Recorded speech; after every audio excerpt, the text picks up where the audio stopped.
You find your seat on the plane to 6B right in the middle of two large men already settled into to 6A and to 6C. You sigh, glance around, and spot an almost empty row a few seats back.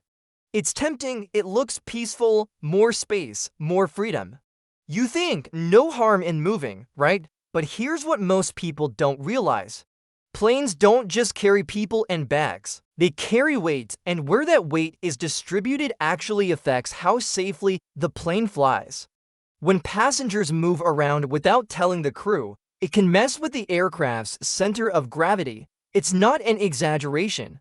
There are actual cases where just a few passengers changing seats threw off the plane's balance so much that the pilots struggled to get the plane off the ground. Not enough room to abort takeoff, not enough control to continue safely. That's not a story to make you nervous. It's just a reminder that even the small stuff matters up there. Every seat, every bag, every decision. Now imagine what happens if baggage handlers make a mistake.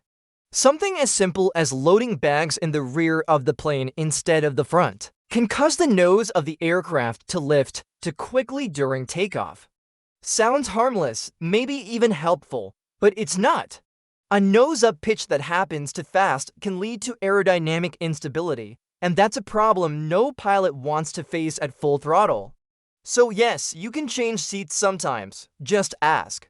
The flight attendants are trained to keep everything balanced. If they say no, it's not because they're being difficult. It is because they know more than we do about how these flying machines stay safely in the air. Let's talk about the tray table. The moment the plane begins to taxi, you're asked to raise it. And keep your seat upright. You've heard this 1,000 times.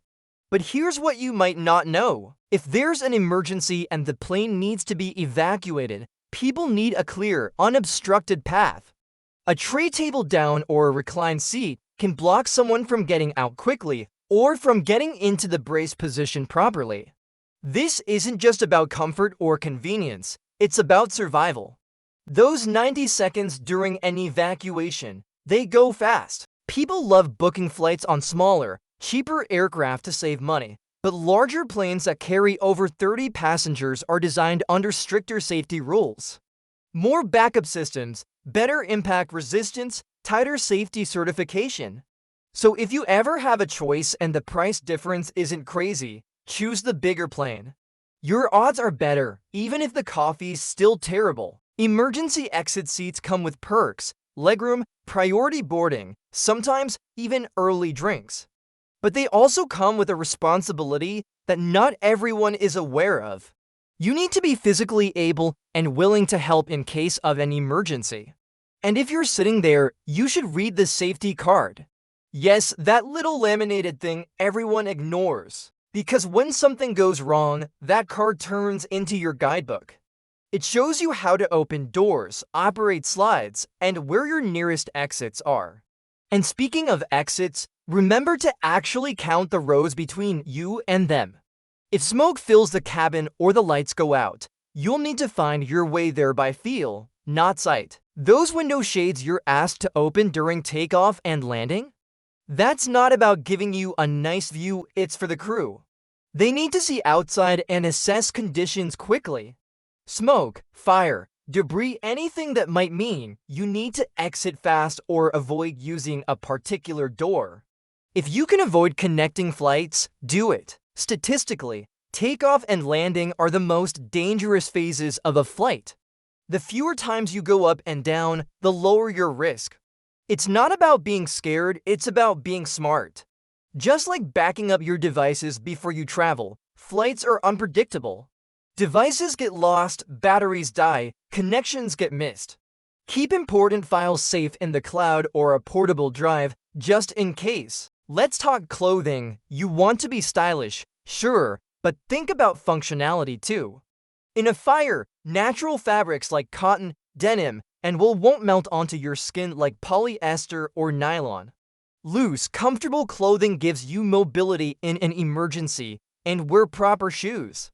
That means no flip-flops, no high heels, and nothing you have to remove on your way out the door. If you ever have to use an evacuation slide, you need something that won't trip you up or tear off.